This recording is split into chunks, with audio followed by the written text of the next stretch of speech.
আলাইহি ওয়া আলিহি একদিন চুল পাকিবে দন্ত পড়িবে তোর জীবনে পড়ে যাবে ভাটি ক্রমে ক্রমে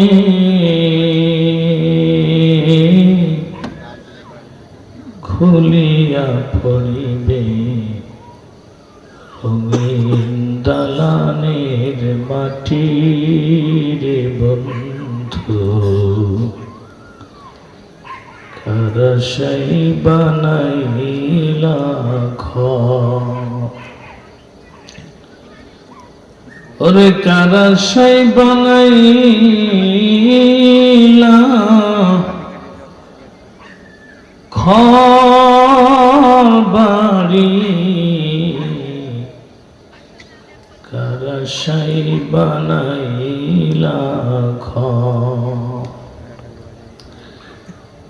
টাকা পয়সা গাড়ি বাড়ি থাকবে তোর ওই জমিদারি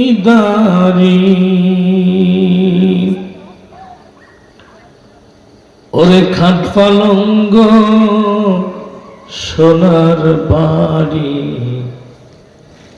করে যাবি দিয়া ওই কবর দেশে যাইয়া একলা থাকবি কেমন করে ওই অন্ধকার কবরে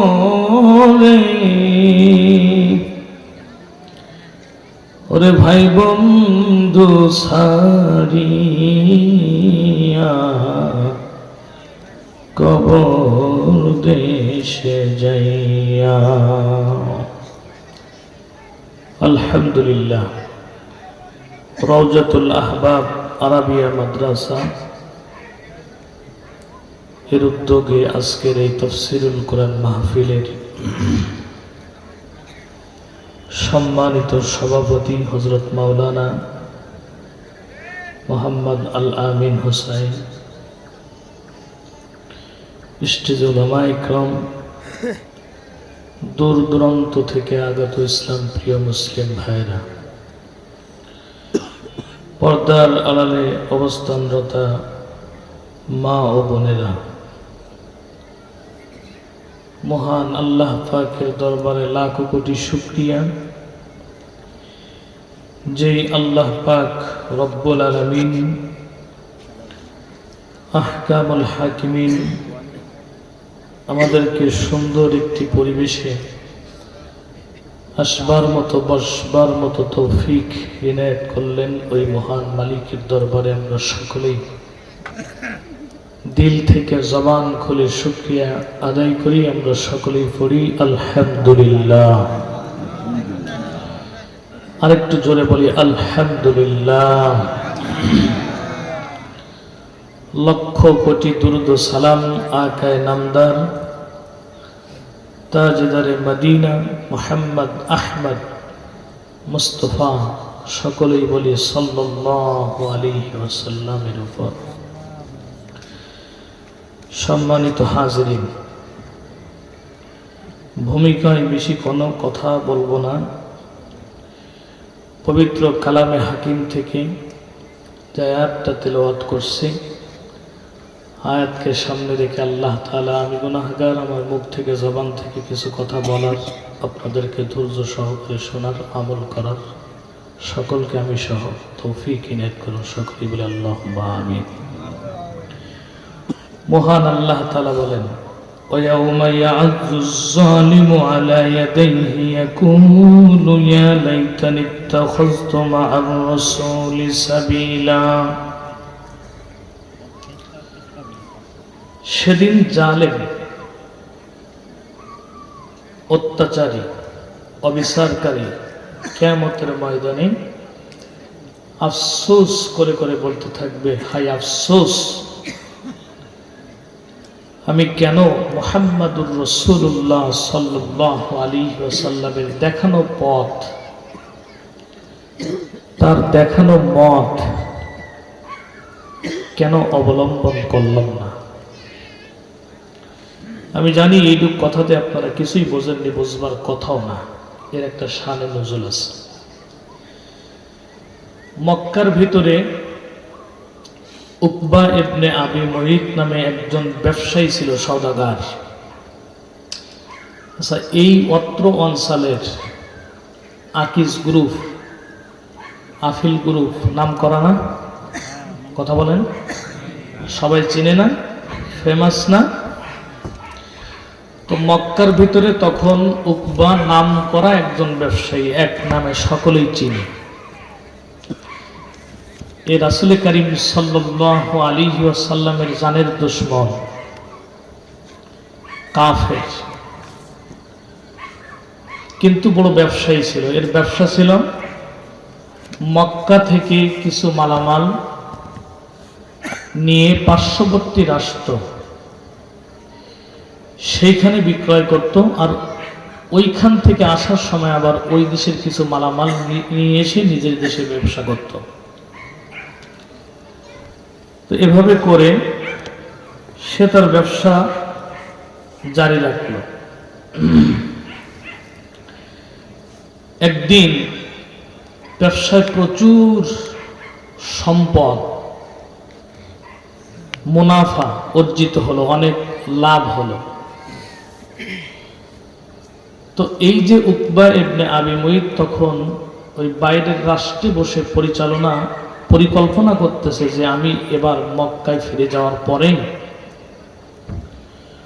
মক্কার সবচাইতে উল্লেখযোগ্য, ভদ্র এবং সত্যবাদী এবং ফার্স্ট ক্লাস এ গ্রেড যত ভালো লোক আছে তাদেরকে আমি দাওয়াত করে খাওয়াবো। আমার কথা কি বুঝতেছেন? তখন উনি একটা লিস্ট করলো, লিস্ট, নামের তালিকা, যে কাদেরকে দাওয়াত করে খাওয়ানো যায়। এই নামের তালিকায় সর্বপ্রথম যার নামটি স্থান পেয়েছিল তার নাম আপনার আমার নবী সরকার দু আলম মুহাম্মাদুর রাসূলুল্লাহ সাল্লাল্লাহু আলাইহি ওয়াসাল্লাম। সুবহানাল্লাহ বলবেন না? কারণ আমার নবীর নামটা কেন স্থান পেয়েছিল, নবীর দুইটা বৈশিষ্ট্য একটু বলে নেই, তারপরে আলোচনায় যায়। মক্কার ভিতরে আল্লাহ রাসূল সাল্লাল্লাহু আলাইহি ওয়াসাল্লাম যখন দাওয়াত দেওয়া শুরু করলেন, অল্প কিছু সংখ্যক মানুষ তখন মুসলমান, ইসলামের প্রাইমারি যুগ, ঈমান আনল।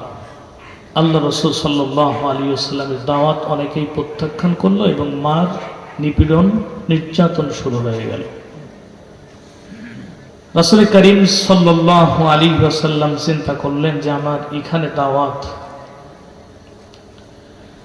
এর থেকে আমি তায়েফের দিকে আমার মামা বাড়ি, সেখানে যে দাওয়াতের কাজটা শুরু করি। নবীজি আমার মক্কা থেকে তায়েফের দিকে রওনা হয়ে গেলেন। তায়েফে যখন গেলেন, আল্লাহ রাসূল সাল্লাল্লাহু আলাইহি ওয়াসাল্লাম ঘোষণা করলেন, ইয়া আইয়ুহান নাস কুলু লা ইলাহা ইল্লাল্লাহ তুফলিহুন। হে মানুষ সকল, তোমরা আল্লাহ বাদে কোনো মাবুদ নাই এ কথার সাক্ষ্য দাও, সফল কাম হবে। হাদিসের কিতাবের ভিতর আসছে,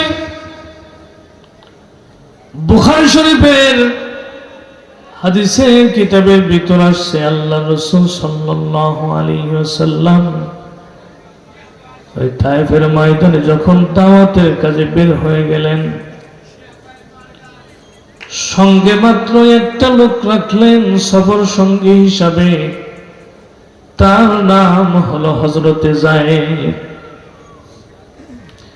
যায়েদকে নিয়ে যখন এই দাওয়াতের কাজ শুরু করে দিল,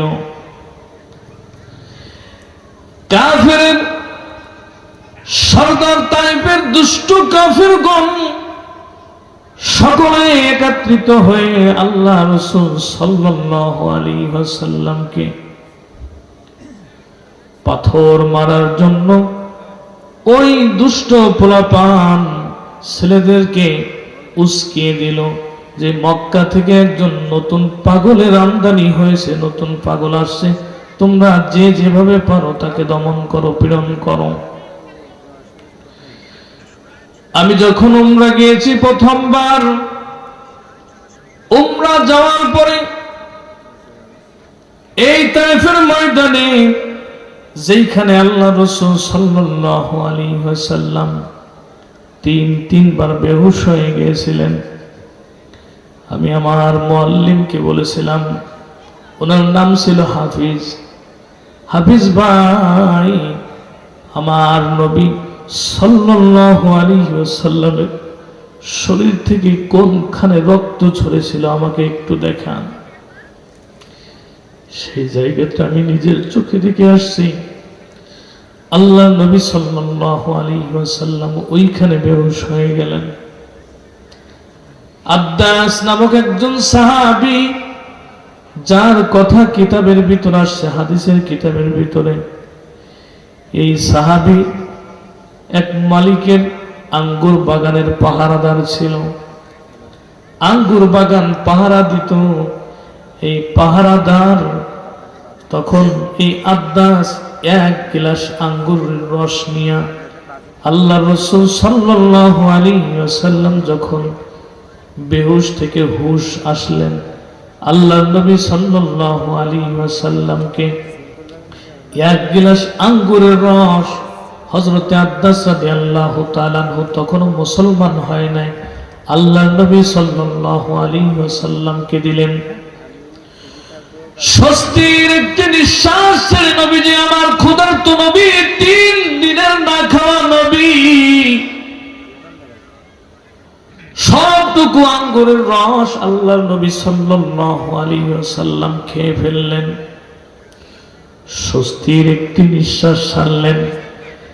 নিঃশ্বাস ছাড়ার পরে ওই আদ্দাসকে বলতেছে, যুবক তুমি এদিকে আসো, তোমার নাম না আদ্দাস আর তোমার বাড়ি না ইউনুস আলাইহিস সালাতু ওয়াস সালামের গ্রামে, চিল্লায়ে বলেন আল্লাহু আকবার।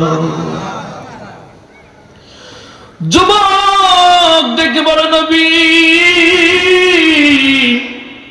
তখনও সে তো নবী চিনে নাই। যুবক ডেকে বলতেছে, হে পথিক মুসাফির, আপনি কে আমি জানি না, আপনাকে চিনি না, আগে কখনো দেখি নাই এই এলাকায়।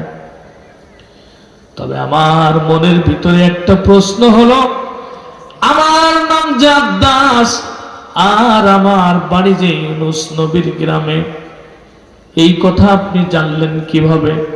আল্লাহর নবী সাল্লাল্লাহু আলাইহি ওয়াসাল্লাম বললেন, আদ্দাস রে, আমার ভাই ইউনুস একজন নবী আর আমিও একজন নবী, আর শুনে রাখো এক নবীর খবর আরেক নবীর কাছে থাকে, চিল্লায় বলেন সুবহানাল্লাহ। এমন সময় জিবরাইল আলাইহিস সালাতু ওয়াস সালাম আল্লাহ পাকের হাবিবের কাছে চলে আসলেন। ইয়া রাসূলুল্লাহ, ইয়া হাবিবাল্লাহ, আমি যে কথাটা আপনাদেরকে বোঝাইতেছিলাম, কেন 1 নম্বরে নবীর নামটা আসলো? জিবরাইল আসলেন সঙ্গে সঙ্গে আল্লাহ রাসূল সাল্লাল্লাহু আলাইহি ওয়াসাল্লাম যখন কোনো বেকায়দায় পড়ে যাইতেন, দুঃখ এবং মুসিবতের সময় এবং বিশেষ মুহূর্তে হযরত জিবরাইল আলাইহিস সালাতু ওয়াস সালামের অবতরণ হইত। আদম আলাইহিস সালাতু ওয়াস সালাম থেকে শুরু করে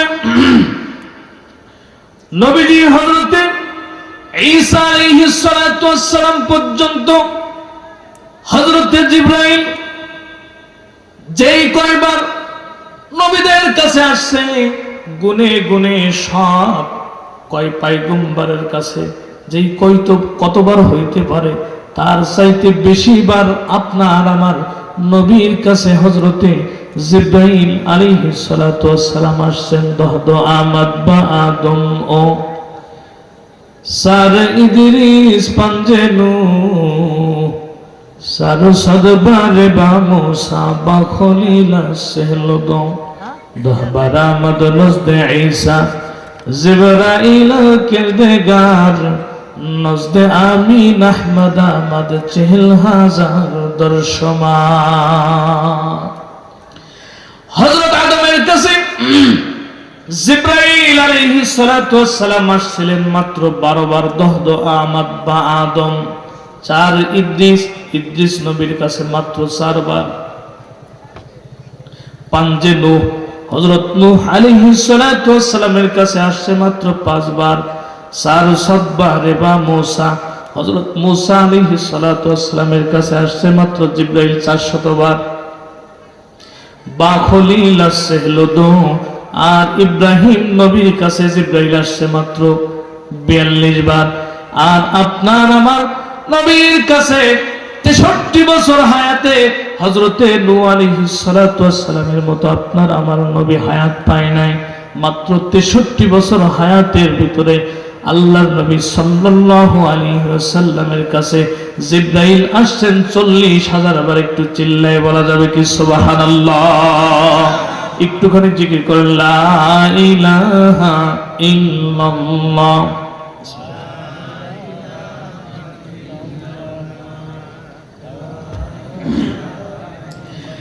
লা ইলাহা ইল্লাল্লাহ মুহাম্মাদুর রাসূলুল্লাহ। জিবরাইল যখন আসলেন এসে বললেন, নবী গো, আল্লাহ পাকের পক্ষ থেকে পায়গাম নিয়ে আসছি। সেটি হলো এই, তায়েফবাসীরা আপনার সঙ্গে যে আচরণ করেছে, আরশের মালিক আল্লাহ সহ্য করতে পারে নাই, আমাকে নির্দেশ দিয়েছে আপনি যদি হুকুম করেন তায়েফের বড় বড় পাহাড়গুলো কেটে তায়েফবাসীদেরকে পিষ্ট করে দেয়। নবী আমার বললেন, জিবরাইল তুমি চলে যাও, এসবের কোনো দরকার নাই। কারণ হলো এই মানুষগুলো যদি আমি নবীর ওয়ার্ডারে হুকুমে যদি মেরে ফেলে দাও, পরবর্তীতে আমি কার কানে পৌঁছাবো? আশহাদু আল্লাহ ইলাহা ইল্লাল্লাহ ওয়া আশহাদু আন্না মুহাম্মাদান আবদুহু ওয়া রাসূলুহু। এই হলো নবীর চরিত্র। আচ্ছা বলেন, তাহলে উকবা ইবনে আবি মুয়িতের 1 নম্বর তালিকায় আসার কথা না? কথা আপনি ভুলে গেছেন?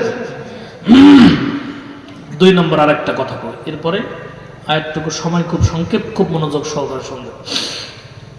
আল্লাহ রাসূল সাল্লাল্লাহু আলাইহি ওয়াসাল্লাম হযরত আবু বকর সিদ্দিক রাদিয়াল্লাহু তাআলা আনহুকে নিয়ে যখন হিজরত করবেন বলে রাখছেন, হিজরতে বের হয়ে গেছে। মক্কার ভিতরে হিন্দা আবু সুফিয়ানের স্ত্রী, উনি ঘোষণা করলেন রাসূল এবং তার সফর সঙ্গী হযরত আবু বকর,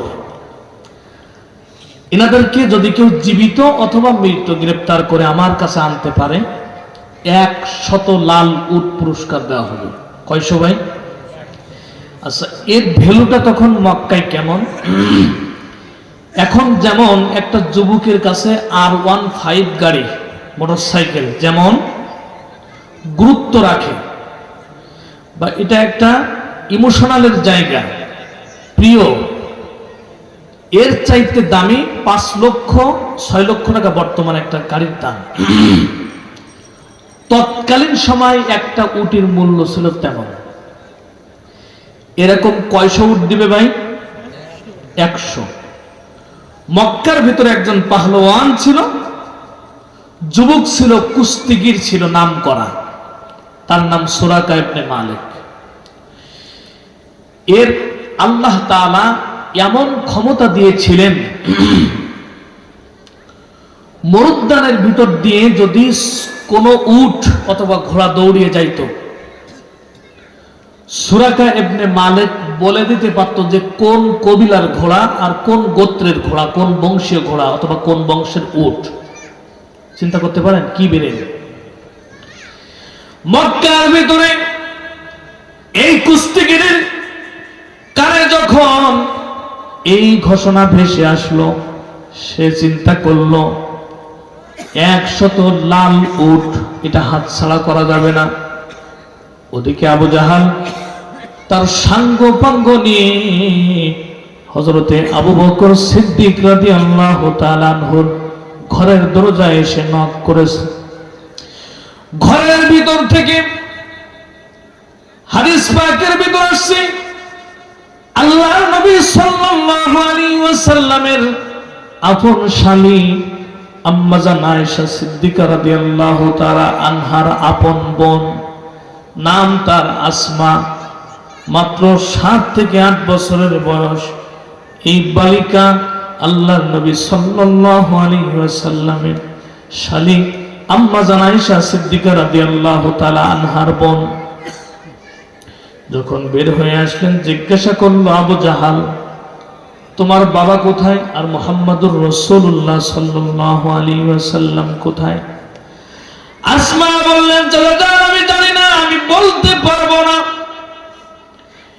এই কথা বলার সঙ্গে সঙ্গে সামাইলে তিরমিজির ভিতর একটা হাদিসের ভিতর আসছে, আবু জাহাল এমন সপট আঘাত করেছে, এমন জোরে কান ফাঁসাইয়া চল ফাঁসাইয়া চর মেরে দিয়েছে।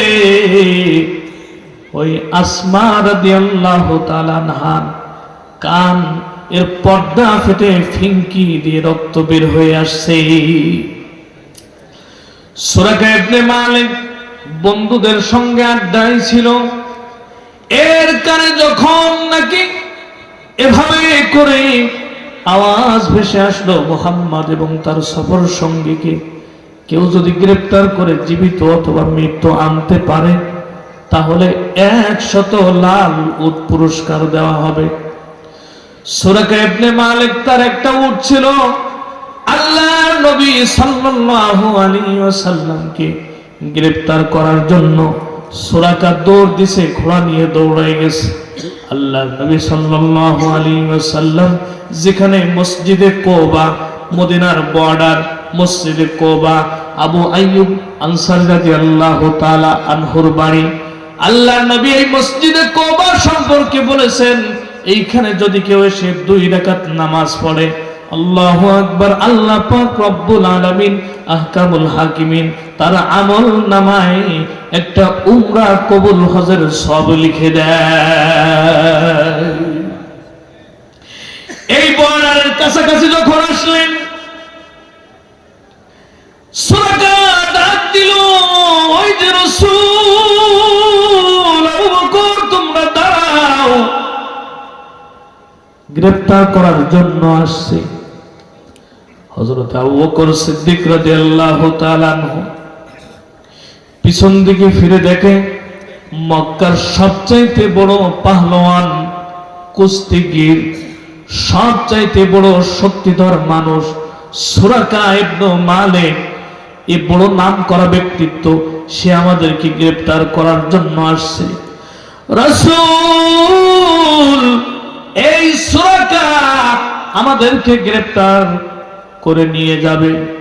আল্লাহর নবী সাল্লাল্লাহু আলাইহি ওয়াসাল্লাম বড় শান্ত মেজাজে বললেন, ও আবু বকর, লা তাহজান ওয়া লা তাখাফ,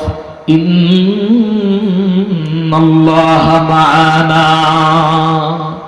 আবু বকর রে, ভয় পেও না, পেরেশানি নিও না, খবরদার, যার ওয়াদারে আমি ঘর থেকে তোমাকে সফর সঙ্গী হিসাবে নিয়ে আমি এই হিজরত করেছি, সেই মালিকের নাম, সেই আসমান জমিন সৃষ্টি করনেওয়ালার নাম কি বলে? আল্লাহ আসমান থেকে দেখি।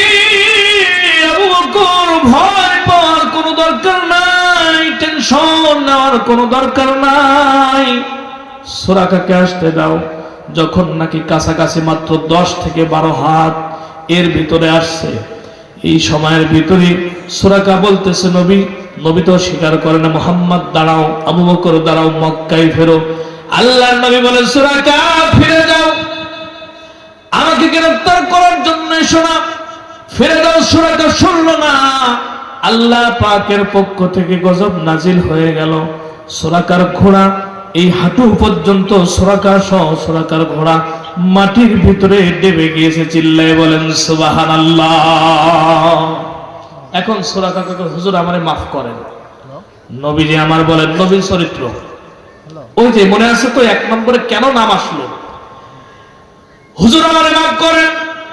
আল্লাহর নবী সাল্লাল্লাহু আলাইহি ওয়াসাল্লাম সুরাকাকে মাফ করে দিলেন। আবার উঠে গেল। ওই যে মাথার ভিতরে শয়তানে ওয়াসওয়াসা দিচ্ছে। এখন কি ওয়াসওয়াসা? কই 100 লাল উট এই পুরস্কার না নিয়ে কি পারা যায়? তখন যখন ওয়াসওয়াসা দিচ্ছে, আবার সুরাকা আল্লাহ রাসূল সাল্লাল্লাহু আলাইহি ওয়াসাল্লামকে গ্রেফতার করার জন্য সামনের দিকে অগ্রসর হলো। আল্লাহ পাকের পক্ষ থেকে গজব এসে সুরাকা সহ সুরাকার ঘোড়ার নাভি পর্যন্ত মাটির ভিতরে ডেবে গেছে। আবার বলে মাফ করে দেন। আল্লাহ রাসূল সাল্লাল্লাহু আলাইহি ওয়াসাল্লাম মাফ করে দিলেন। তৃতীয়বার যখন নাকি আবার ওয়াসওয়াসা এবং লোভে সুরাকা নবীকে গ্রেফতার করার জন্য সামনের দিকে ওয়াসওয়াসা হয়েছে, ইন্না বাতশা রাব্বিকা লাশাদীদ। আল্লাহ ধরে ধরে ধরে না, ধরলে পরে ছাড়ে না। চিল্লায় বলেন ঠিক কিনা? গণভবনের ভিতরে অনেক আইটেমের খাবার রান্না করা ছিল। যারা নাকি ঢুকছে তারাই বলছে তখন আমরা গরম ভাত এবং গরম তরকারি খেয়েছি। আল্লাহ ধরে ধরে না, ধরলে পরে ছাড়ে না। রান্না ভাত খাওয়ার সুযোগ যিনি দেন নাই তার নামটা কি? এবার মুসলমান ভাইরা, সুরাকা এখন গলা পর্যন্ত ডেবে গেছে। 2 হাত উঁচু করে নবীর কাছে বলে সুরাকা, নবীকে বলে নবী বেয়াদবি ক্ষমা করবেন, আল্লাহর রাস্তে এবারের মতো আমাকে ক্ষমা করে দেন। আল্লাহ বলে, নবী বলে আল্লাহ আমি সুরাকাকে ক্ষমা করে দিলাম, আমি সুরাকাকে মাফ করে দিলাম। আল্লাহ গো আপনিও সুরাকাকে মাফ করে দেন। সুরাকা আবার বালুর উপরে উঠে আসছে। চিল্লায় বলেন সুবহানাল্লাহ। নবী আমার সুরাকার দিকে পিছন দিকে ফিরে বলেন, সুরাকা এখনো কি বিশ্বাস হয় নাই আমি আল্লাহ পাকের পক্ষ থেকে নবী পয়গম্বর? এ কথা কি এখনো কি তোমার বিশ্বাস হয় নাই? সুরাকা বলতেছে হুজুর অবশ্যই বিশ্বাস হয়ে গেছে, এখন কোনো কনফিউশন নাই, এখন কোনো রকমের সন্দেহ নাই। হুজুর আপনি যে নবী এটা বিশ্বাস হয়ে গেছে, ঠিক আছে তুমি বাড়ি যাও।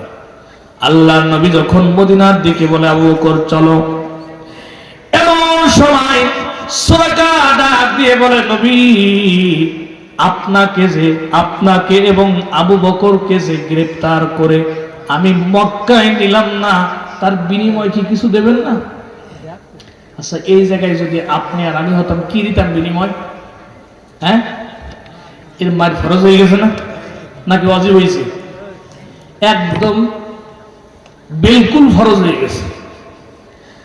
আমার মতো মৌলবী যদি থাকতো তাহলে চিন্তা করতো যে এটাকে জুতায় নাড়া করে নি, তারপরে পরে দেখতে যে বিচার সালিশ কি হবে।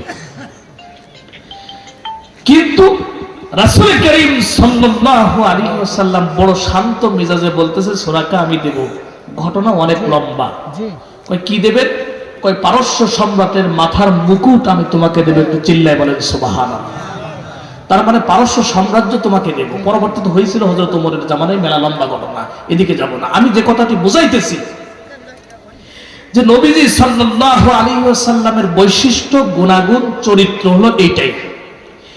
এমন মুহূর্তে তাকে না মেরে না হত্যা করে তাকে বলতেছে আমি দেব। কি দেবেন? কয় পারস্য সম্রাটের মাথার মুকুট দেব।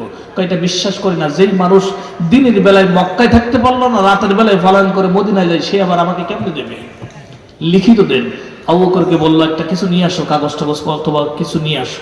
সে সময় তো কাগজ কলমের ব্যবহার ছিল না, কিছু একটা লেখার মতো নিয়ে আসো। উটের মরা হাড়, পাজরের হাড়, এইটা হযরত আবু বকর সিদ্দিক রাদিয়াল্লাহু তাআলা নিয়ে আসছে। রসুলকে বললেন যে আপনি দস্তখত করেন এখানে। আল্লাহ রসুল সাল্লাল্লাহু আলাইহি ওয়াসাল্লাম সেখানে দস্তখত করলেন, সই করলেন, সিগনেচার যেটা বলে। যাই ঘটনা অনেক লম্বা, তো এদিকে যাব না। তো আল্লাহ রসুল সাল্লাল্লাহু আলাইহি ওয়াসাল্লাম তাকে ক্ষমা করে দিলেন। তো ওই যে ঘটনা মনে আছে, উকবা ইবনে আবি মুঈত এ বলল, এর তালিকায় কয় নম্বরে ভাই? একজন কাফেরের তালিকায় নবীর নাম, যার জানের দুশ্মন, তার নাম 1 নম্বরে। সমাধান চাও যদি জীবনে মরণে, ফিরে যাও খুঁজে নাও চোখ রাখো কোরআনে। এ তো চির অমলান চির মুক্তির দান, এ যে মহাবাণী খোদারি কালামে পা। ঘরে বলো কি বারাস্তে বলো, ঘরে বলো কি বারাস্তে বলো, অশান্তি দূর করে শান্তি আনে সমাধান। ও সমাধান চাও যদি জীবনে মরণে, ফিরে যাও খুঁজে নাও চোখ রাখো কোরআনে।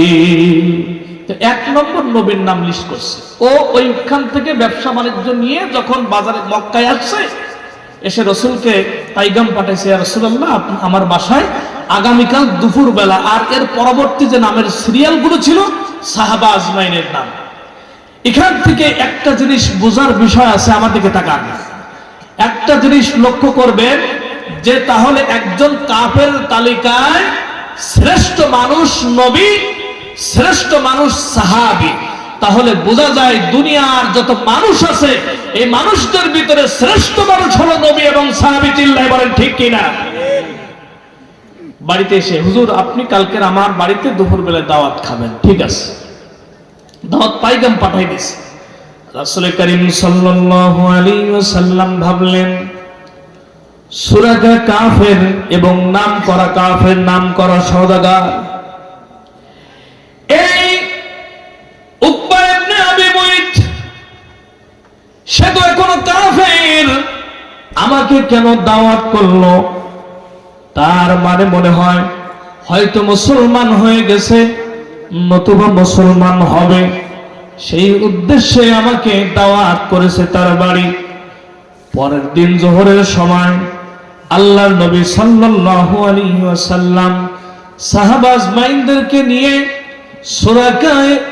সাহাবা আজমাইনদেরকে নিয়ে উকবা ইবনে আবি মুঈতের বাড়িতে উপস্থিত হয়ে গেছে। দস্তরখানা বিছায় দিয়েছে, আর সামনে খাবার রেডি হয়ে আছে। আল্লাহ রাসূল সাল্লাল্লাহু আলাইহি ওয়াসাল্লামকে বলতেছেন, ইয়া রাসূলুল্লাহ, ইয়া হাবিবাল্লাহ, তখনও তো স্বীকার করে নাই, হে মুহাম্মদ, আপনি আর আপনার সাথী যারা আমার বাড়িতে মেহমান হয়েছেন, দয়া করে আপনাদের সামনে খাবার উপস্থিত হয়ে গেছে, খাবারগুলো রেডি, আপনারা খাওয়া শুরু করেন। আল্লাহর নবী বলেন, ও উকবা ইবনে আবি মুঈত, তার আগে তোমার কাছে আমার একটা কোশ্চেন, তার আগে একটা প্রশ্ন হলো, উকবা রে, তোমার কাছে প্রশ্ন হলো, তুমি কি মুসলমান হয়েছো? উকবা বলে না। আল্লাহর নবী সাল্লাল্লাহু আলাইহি ওয়াসাল্লাম বললেন, উকবা রে, তাহলে আমি আর আমার সাথীবর্গ তোমার বাড়িতে কেউ খানা পিনা খাবে না, কেউ খাবো না আমরা। আচ্ছা, বেকায়দায় পড়ে গেছে না? মনে করেন যে আপনাদের এই অত্র অঞ্চলের যিনি মসজিদের ইমাম আছেন, আপনাদের আজকের এই মাহফিলের আয়োজন যিনি করছেন, আবু ইউসুফ ভাই, অত্যন্ত ভদ্র মানুষ, সভ্য মানুষ, যোগ্য মানুষ, এটা মাদ্রাসাও করতেছেন। আল্লাহ পাক রব্বুল আলামিন কবুল করুন, বলেন আমিন। মাদ্রাসা হ্যায় বাগে জান্নাত, মুআল্লিম হ্যায় মিসলে গুল, শাহাদ উসমে ইলমে দিন হ্যায়, তলাবা হ্যায় বুলবুল, शहाद उसमें इल्म दिन है तलबा है बुलबुल। যাই হোক, এখন ও তো বেকায়দায় পড়ে গেছে। মনে করেন আপনার বাড়িতে আপনি হুজুরের ইমাম সাহেবের দাওয়াত করলেন, ইমাম সাহেব যদি কোনো কারণে না খেয়ে আপনার বাড়ি থেকে না খেয়ে যদি চলে যায়, ছাত্রদেরকে সঙ্গে করে নিয়ে বলেন আপনার কি ইজ্জত আছে, থাকবে? এটা অসম্মান না? তো উকবা চিন্তা করতেছে যে আমি এখন কি করব।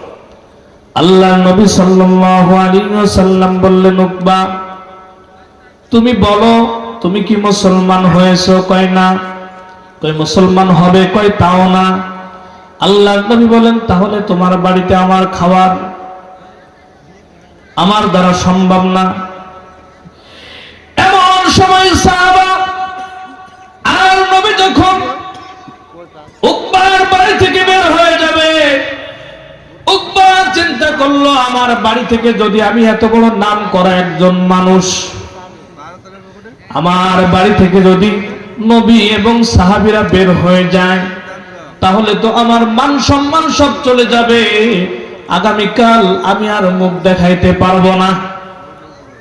এজন্য তৎক্ষণাৎ বুদ্ধি করে সে আল্লাহর নবী সাল্লাল্লাহু আলাইহি ওয়াসাল্লামকে বললেন, নবী গো আপনি থামুন, আমার বাড়িতে আপনি খানা খান। আমি পড়ে নিলাম আশহাদু আল্লা ইলাহা ইল্লাল্লাহু ওয়া আশহাদু আন্না মুহাম্মাদান আবদুহু ওয়া রাসূলুহু। নবী এত বেশি খুশি হয়ে গেল, উকবারে আয় আয় আমার বুকের ভিতরে আয়। আল্লাহর নবী সাল্লাল্লাহু আলাইহি ওয়াসাল্লাম বুকের ভিতর জড়ায় ধরে উকবার সাথে আলিঙ্গন করলেন। নবী আমার খুশি, সাহাবা আজমাইন গুণ খুশি। এবার এই পরিস্থিতি যখন পুরো মক্কার ভিতরে খানা শেষ পরিস্থিতি যখন, এই ঘটনা যখন পুরা মক্কার ভিতরে ছড়ায় গেছে যে উকবা মুসলমান হয়ে গেছে, এই ঘটনা যখন ছড়ায় গেছে, তখন উকবার একটা মহল ছিল, উকবার একটা বন্ধু মহল ছিল। এই উকবার বন্ধু মহল তারা সকলেই উকবার বন্ধু মহলরা সকলের ভিতর প্রচার হয়ে গেল, প্রসার হয়ে গেল। সেই প্রচারটা কি, আমাদের উকবা মুসলমান হয়ে গেছে, অথচ আমরা একই সাথে ব্যবসা করি, আমরা একই সাথে তার সঙ্গে উঠা বসা করি, একই সঙ্গে লেনদেন করি। আর যদি সে মুসলমান হয়ে যায়, আমাদের সমাজ থেকে তাকে বয়কট করে দিলাম, আমাদের সমাজ থেকে তাকে বিতাড়িত করে দিলাম, তার আমাদের সমাজের ভিতর আর নেব না। এই পরামর্শ যখন হয়ে গেছে, উকবার কানের ভিতরে এটা পৌঁছায় গেছে।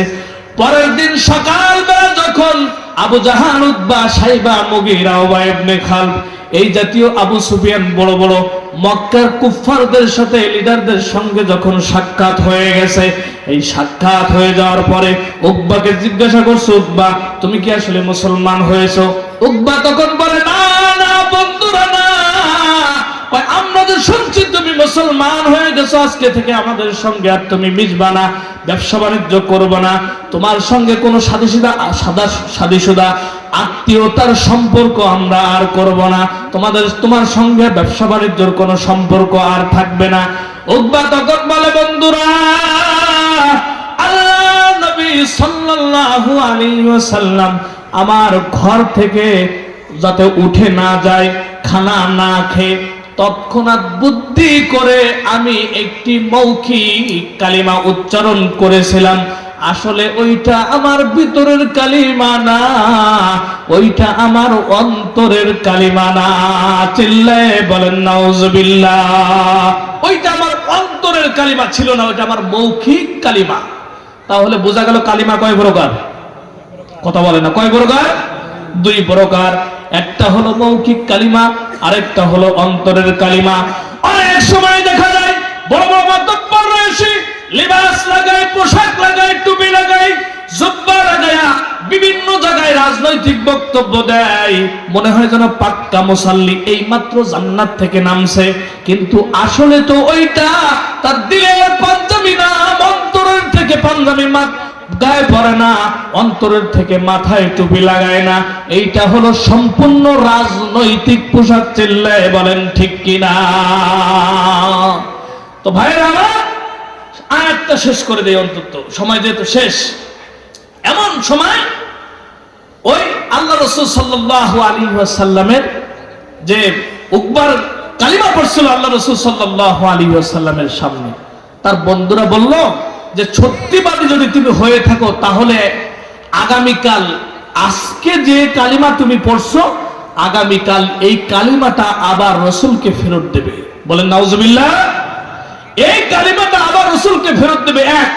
দুই নাম্বার শর্ত হলো যে তুমি রাসূল করিম সাল্লাল্লাহু আলাইহি ওয়াসাল্লাম, ঘটনা অনেক লম্বা, তার সামনে থুতু নিক্ষেপ করবে। এর পরের দিন ওইটাই করছে। সংক্ষেপ করে দিচ্ছি। তখন আল্লাহ পাক রব্বুল আলামিন জিবরাইল আলাইহিস সালাতু ওয়াস সালামকে এই আয়াতটা নিয়ে পাঠালেন। ওয়া ইয়াউমা ইয়া'আদ্দুয যালিমু আলা ইয়াদাইহি ইয়াকুলু ইয়া লাইতানি ইত্তাখাযতু মা'আর রাসূলি সাবিলা। কয়েকবার কিয়ামতের ময়দানে পরের অনেকগুলো আয়াত, আমি কেন মুখকে বন্ধ বানাইলাম আবু জাহাল রে, এরপর উতবা সাইবা মুগিরারে কেন বন্ধু বানাইলাম, মুহাম্মাদের তরিকা কেন আমি লঙ্ঘন করলাম, কেন আমি মুহাম্মাদের তরিকা ছাড়লাম, আফসোস করে করে বলতে থাকবে। এ আমার মুসলমান ভাইরা, পর্দার আড়ালের আম্মা জানেরা, হায়াতের সালাম কোন সময় শেষ হয়ে যায়, এই বাতি নিভে যাওয়ার আগে আমাদের সকলকে এমন জায়গায় আসতে হবে, এমন আদর্শের প্রতি আসতে হবে, এমন আদর্শের প্রতি পথিক হইতে হবে যেইটা আমার নবীর দেখানো পথ, যেইটা আমার আল্লাহর দেখানো পথ। চিল্লায় বলেন ঠিক কিনা? কারণ আপনার আমার চোখের বাতি, আপনার আমার হায়াতের সালাম, আপনার আমার হায়াতের বাতি কোন সময় নিভে যাবে আমরা কেউ বলতে পারি? চোখের পলকে তুমি হতে পারো লাশ, চিরতরে বন্ধ হবে তোমার নিঃশ্বাস, হবে এলাম তোমার নাম, হবে এলাম তোমার নাম মসজিদের মাইকে, বাড়িওয়ালা নাই রে, বাড়ি নাই রে দুনিয়াতে, বাড়িওয়ালা নাই রে, বাড়ি নাই রে দুনিয়াতে, যাদের সাথে চলতে তুমি থাকতে দিবা নিশি, জানাজায় শরীক হবে তোমার প্রতিবেশী, যাদের সাথে থাকতে তুমি চলতে দিবা নিশি, জানাজায় শরীক হবে তোমার প্রতিবেশী, স্বজনেরা নিয়ে যাবে ও